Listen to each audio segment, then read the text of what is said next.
Hello नमस्कार दोस्तों।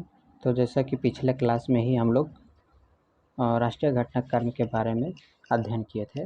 आज उसी से संबंधित क्वेश्चन और आंसर लेकर के आए हैं। जो भी एग्ज़ाम ओरिएंटेड क्वेश्चन बना है उसी से लेकर वही क्वेश्चन लेकर के आए हैं। तो मेरे साथ बने रहें और चले हम लोग डिस्कस करते हैं आज के प्रश्न उत्तर को। ठीक है, तो स्टार्ट करते हैं। आज का पहला क्वेश्चन है कि हाल ही में 18वें लोकसभा चुनाव कितने चरणों में संपन्न हुआ। तो कितने चरणों में हुआ दोस्त? तो 7 चरणों में हुआ। से will be the right answer होगा। अच्छा, इससे संबंधित स्टैटिक चर्चा कर लेते हैं।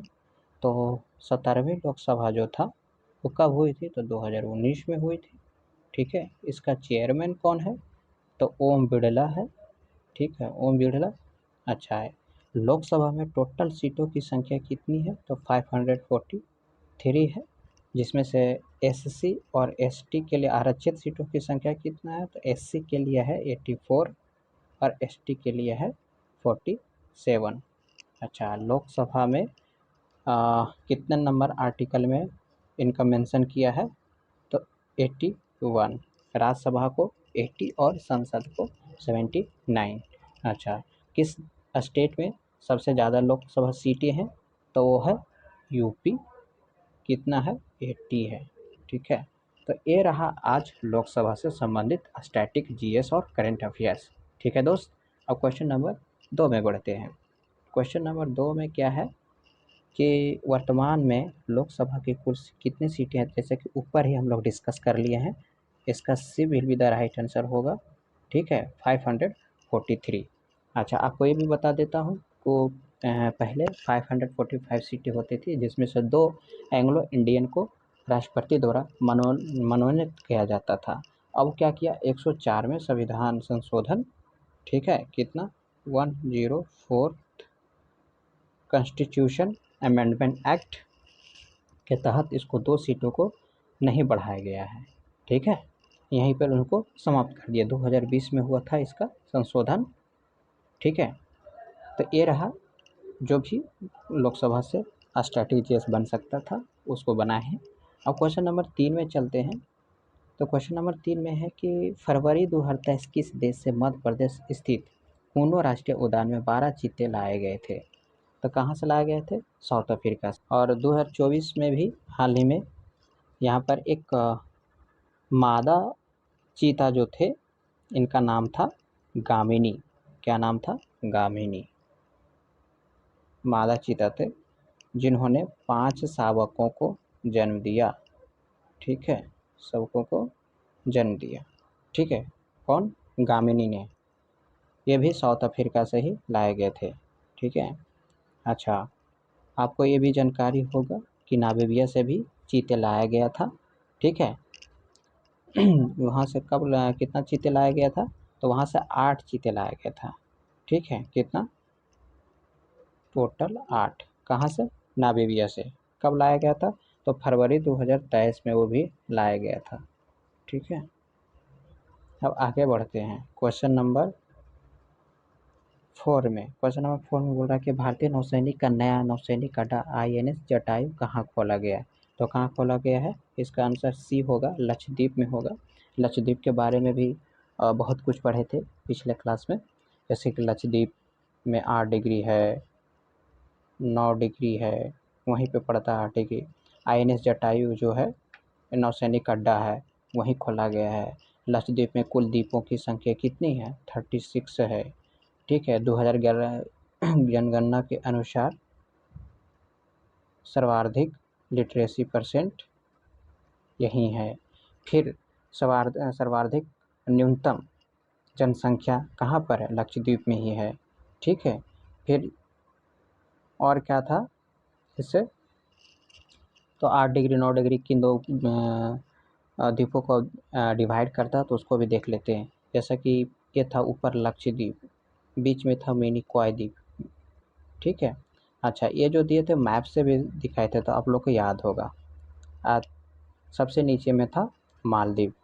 ठीक है, तो ये दोनों का बीच था 8 डिग्री और ये दोनों का बीच था 9 डिग्री। तो आसान हो गया दोस्त, इसको रटने की कोई ज़रूरत नहीं, एक बार मैप के माध्यम से भी दिखाए थे तो चीज़ों याद हो गया होगा आपको कि मालदीव और मिनी क्वाई द्वीप के बीच में 8 डिग्री है और मिनी क्वाई पलाची द्वीप के बीच में 9 डिग्री है।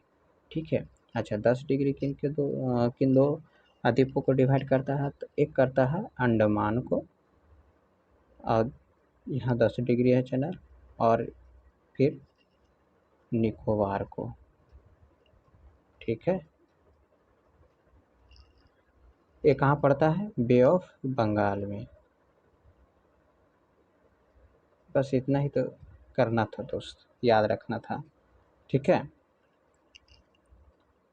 तो लक्षद्वीप में कितने द्वीप हैं? 36। अच्छा, 8 डिग्री। तो आप बता सकते हैं 8 डिग्री किन दो चैनलों के किन दो द्वीपों के बीच है? तो कौन 9 हो जाए? 8 डिग्री मालदीव और मिनिकॉय। उसी तरह से 9 हो जाएगा लक्षद्वीप और मिनिकॉय। 2011 जनगणना के अनुसार सर्वाधिक साक्षरता प्रतिशत वाला केंद्र शासित प्रदेश कौन सा है? तो लक्षद्वीप है। 2011 जनगणना के अनुसार जनसंख्या की दृष्टि से सबसे छोटा केंद्र शासित प्रदेश कौन सा है? तो कौन सा है? ये भी हो जाएगा आपका लक्षद्वीप। अच्छा, और देखते हैं 10 की वृद्धि भी 2011 के अनुसार होता है कौन सा है केंद्र शासित प्रदेश में 10 की वृद्धि अधिक रहा तो वो भी क्या हो जाएगा? लक्षद्वीप ही होगा। ठीक है। तो लक्षद्वीप बहुत इंपॉर्टेंट रहा एग्जाम के नज़रिए से। ठीक है। क्वेश्चन नंबर 9 में देखते हैं।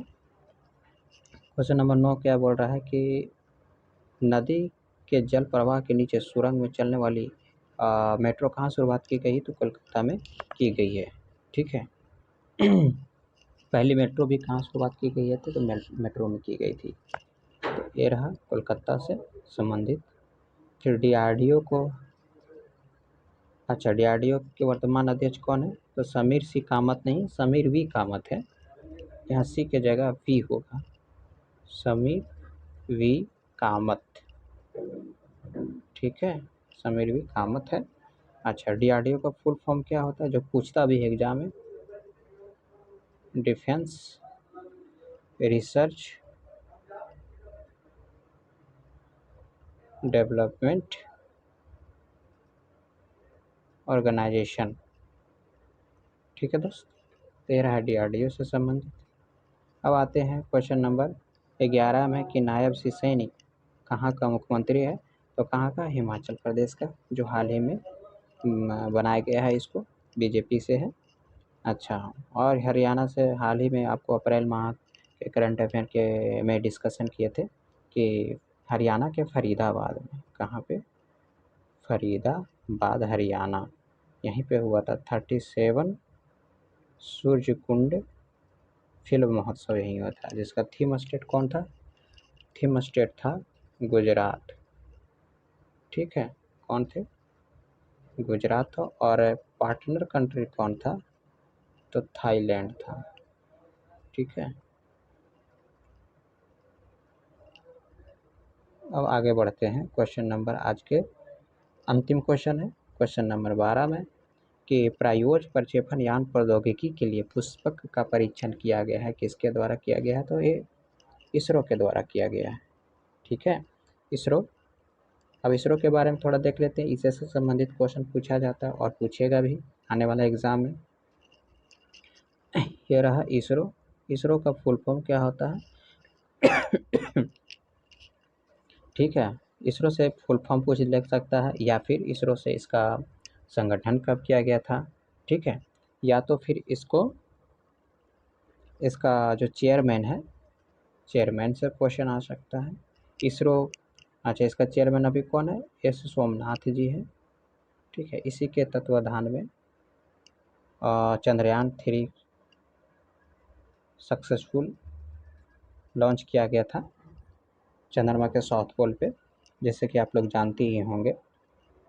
ठीक है। तो आज के राष्ट्रीय घटनाक्रम से संबंधित इतना ही क्वेश्चन और आंसर हो पाया, और स्टैटिक जीएस इससे जो भी बन पाया उसको हमने बनाया। ठीक है दोस्त, तो आज के लिए इतना ही। अब अगले क्लास में अंतर्राष्ट्रीय घटनाक्रम को लेकर आएंगे, उसके बाद में उसका प्रश्न और उत्तर भी लेकर आएंगे। तो धन्यवाद, आज के लिए इतना ही। Thank you.